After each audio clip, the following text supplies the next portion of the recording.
Okay, as much as I hesitate to tackle this topic, it's one that comes up a lot and one that I want to talk about. I'll warn you right here and right now that this is a talking video. There won't be any woodworking action happening. It's just me yammering on and on. If you sense that you're gonna get a little fussy or cranky, please watch any of my other project videos.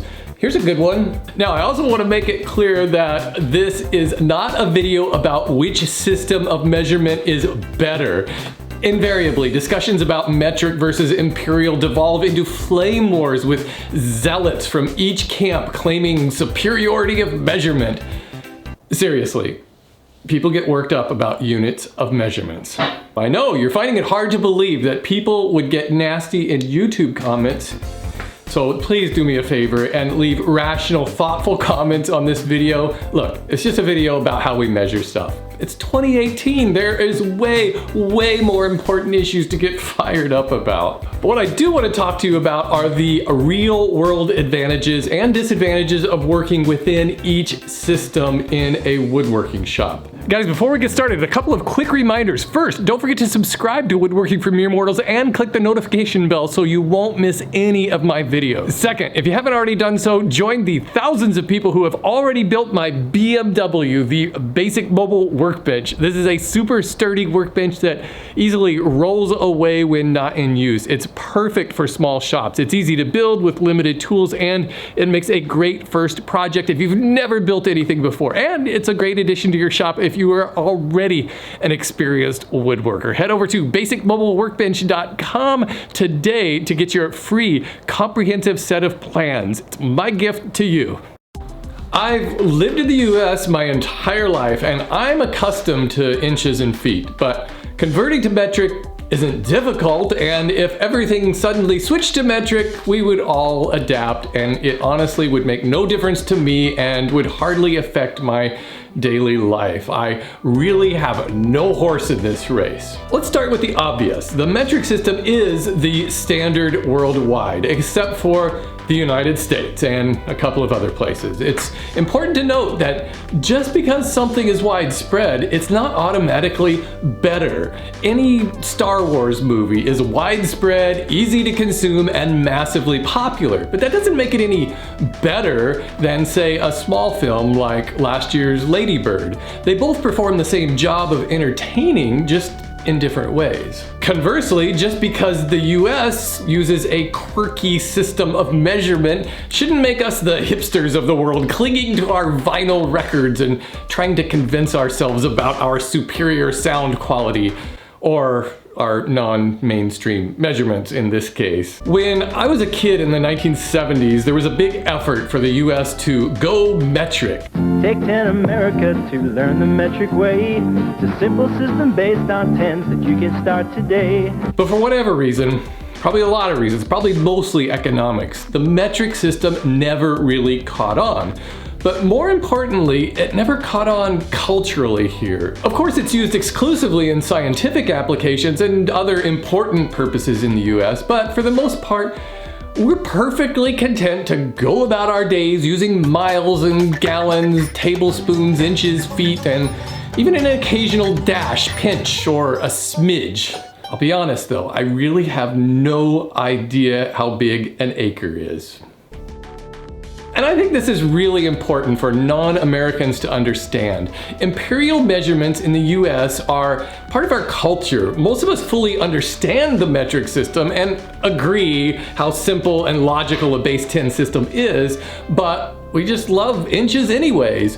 Ridiculing Americans as inferior or out of touch with the times for not using the metric system in our day-to-day lives is culturally disrespectful. It's like disparaging someone who uses chopsticks because you grew up eating with a fork. But by the same token, most Americans would benefit from being more flexible with measurements and be willing to open up and adapt to metric when needed. Metric isn't some Illuminati or communist conspiracy designed to tap our precious bodily fluids. It's just a simplified method for assigning numerical values to things. We're all much better at counting by tens because most of us have 10 fingers. My advice is to learn how to think in the system that you're unfamiliar with rather than always trying to convert measurements. In other words, begin to develop a mental picture of how long a meter is. For instance, I've been using kilometers so long for running that I can easily visualize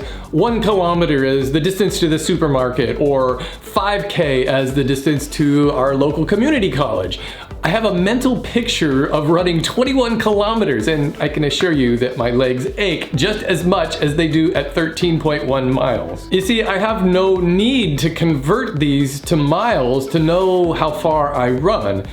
They say you become fluent in a second language when you stop translating everything and just start thinking in that language. Ever since I've been designing my woodworking plans in both metric and imperial, I've become very accustomed to metric measurements and have no trouble thinking in metric. But it's also given me the opportunity to notice the things that seem to work better in each system. When designing projects in SketchUp, metric measurements are a breeze and a vast improvement over inches and feet.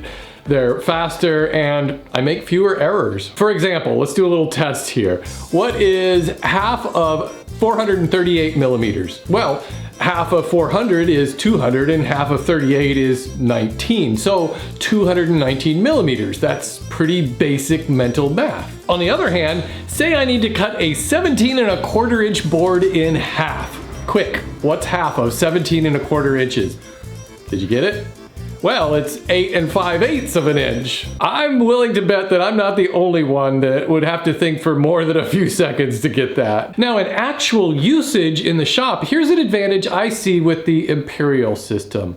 It has a medium-sized unit called a foot. This is so useful for breaking down large measurements into something more tangible. It's easy for most Americans to wrap our brains around, say, my 6'1" height, or that my shop is 17 feet 5 inches wide. But if I told you that my shop is 209 inches wide, most Americans would give me a blank look and not be able to really picture how small that space is. The number is just too large and it needs to be reduced. By having feet, we express a smallish number and then zero it in to 1 to 12 smaller units, inches. Of course, we even have a bigger unit, the yard, but most of us only use that when it relates to football fields, which themselves have kind of become units of measurements. In metric, we start with a tiny unit, the millimeter, which is close to a 32nd of an inch. For woodworking purposes, I usually only work to 1/16 of an inch tolerances, so the millimeter offers an even greater standard of precision. Okay, so then we put 10 of those together and move up to the centimeter, the next size chunk. Let's consider this the mental subdivision similar to the inch unit, even though I realize an inch is about 2.5 centimeters. Then what happens? Metric jumps all the way from the centimeter up to the meter, or 100 centimeters, or 1,000 millimeters. We've completely skipped a middle measurement like the foot to help us mentally break things up. But the weird thing is that there actually is such a measurement, the decimeter. I have no idea why the decimeter isn't used, at least for casual spatial awareness. I've learned that metric woodworking plans should be in millimeters only to remove the decimal point and any potential confusion. My European friends tell me that centimeters are mostly used for clothing measurements and a few other things like that. This makes a lot of sense, and moving forward, I'm gonna make sure that all of my metric plans are in millimeters only. But the problem here is that this leaves us with some big numbers that at least my brain has difficulty processing. Somehow a 5.5 foot long desk is an elegant way to relate a measurement. A 1,676 millimeter desk may be accurate and useful, but somehow it's less graceful, and I think I would have a hard time committing that to memory without writing it down. But wouldn't it it make more sense spatially to have a 16.7 decimeter desk in your office, or better yet, a 16.75 decimeter desktop? Hey, fractions don't have to be exclusive to imperial measurements. A half a decimeter sounds very practical. At the same time, there's no reason why we can't break down inches into tenths. In fact, this would be very helpful, especially in woodworking where extremely tiny tolerances aren't usually necessary. I propose a hybrid tape measure that uses inches and feet, but breaks the inches into tenths. It would make basic shop arithmetic and division much easier. I could quickly cut a 17.2 inch board into two 8.6 inch boards. This is a metric to imperial tape measure. Like almost all American tapes, it has inch designations and foot designations every 12 inches. So when I pull it out, no matter how long the tape is, I can quickly take a measurement and spout out 2 foot 9 inches or whatever for informal communication with another person. But the inches continue for the entire length of the tape. So for technical purposes, if my building plans call for 33 inches, I don't have to use the feet scale at all. One other minor point that is handy, especially for those of us who need glasses to see up close, the half, quarter, 1/8, and 1/16 inch divisions use different lengths of lines. This makes them a little bit easier to read rather than if there were 16 lines all the same length. In a real-world shop situation, I find myself spending a little bit more time thinking when it comes to using a metric tape measure. Every 10 centimeters is marked in red. If you remove that 0, these are decimeters. But since nobody is supposed to use decimeters, they indicate centimeters, which also aren't supposed to be used in woodworking. But strangely, we need to use them when using a tape measure. Otherwise, there wouldn't be enough room for all those millimeter numbers. So if I need to cut a board 838 millimeters, I need to pull this to the red 80 centimeter mark, then go to the 3 centimeter mark, then count out